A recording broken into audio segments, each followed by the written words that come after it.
Assalamualaikum warahmatullahi wabarakatuh. Kembali lagi di pembelajaran matematika.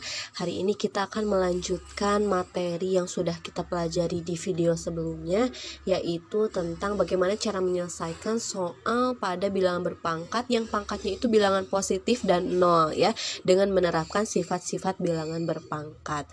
Nah, pada hari ini kita akan membahas tentang bagaimana cara menyelesaikan pangkat atau bilangan berpangkat yang bilangan pangkatnya itu bilangan negatif. Nah, pada video sebelumnya kita tahu bahwa secara umum bilangan berpangkat itu memang diartikan sebagai perkalian berulang ya.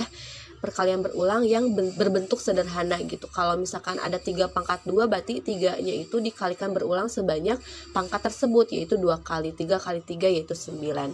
Nah, tetapi bagaimana jika contoh bilangan berpangkatnya itu berupa 3 pangkat negatif 2? Nah, bagaimana cara menyelesaikannya? Apakah sama seperti penyelesaian 3 pangkat 2? Nah, untuk memahami lebih lanjut mengenai metode pengerjaannya, perhatikan sifat perpangkatan di bawah ini.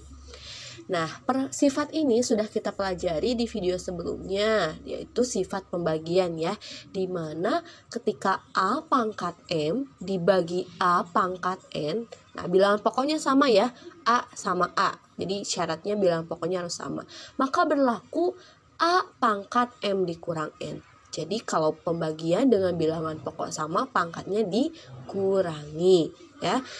Selanjutnya, pertanyaannya, bagaimana jika M itu kurang dari N?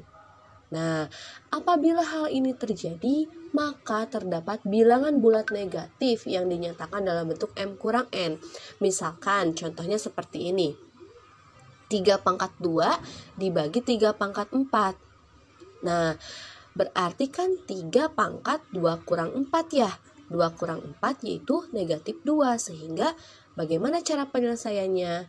Nah, sifat bilangan pangkat negatif itu bisa dinyatakan seperti berikut ini.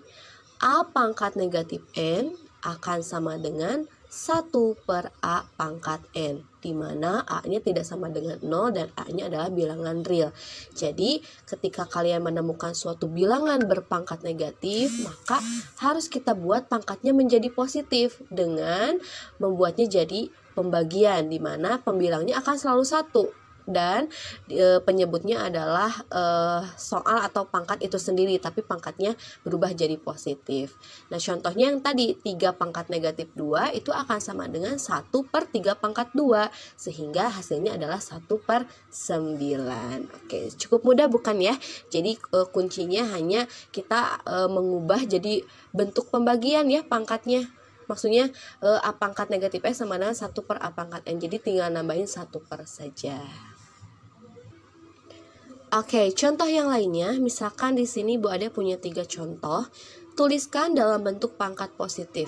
Ya, poin A, 4 pangkat negatif 2. Berarti kita masukkan ke rumus yang tadi atau sifat pangkat bilangan negatif yang tadi, sehingga menjadi 1 per 4 pangkat 2. Nah, 1 per 4 pangkat 2, 4 pangkat 2 itu adalah 16. Jadi jawabannya 1 per 16. Nah, soal yang kedua yaitu negatif 6 dipangkatkan negatif 3. Nah, jangan pusing ya. Meskipun banyak-banyak negatif gitu, tapi kita kuncinya masukin aja ke sifat bilangan pangkat negatif tadi. Jadi 1 per negatif 6 pangkat 3. Nah, itu kan bilangan pokoknya berupa bilangan negatif, pangkatnya ganjil, berarti hasilnya pasti negatif ya. Jadi 1 per negatif 6 dikali negatif 6 dikali negatif 6 itu adalah negatif 216.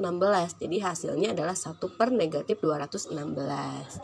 Soal yang terakhir yaitu A pangkat negatif 3. Ubah jadi pangkatnya positif. Ya gampang ya, tinggal 1 per A pangkat 3. Seperti itu ya. Semoga apa yang Ibu sampaikan terkait cara penyelesaian bilangan berpangkat negatif ini bisa kalian pahami. Nah, sekian video pembelajaran dari Ibu Adel. Selanjutnya untuk bilangan berpangkat pecahan ada di video berikutnya. Terima kasih sudah menyimak video ini sampai habis. Ibu tutup dengan wabillahi taufiq wal hidayah. Wassalamualaikum warahmatullahi wabarakatuh.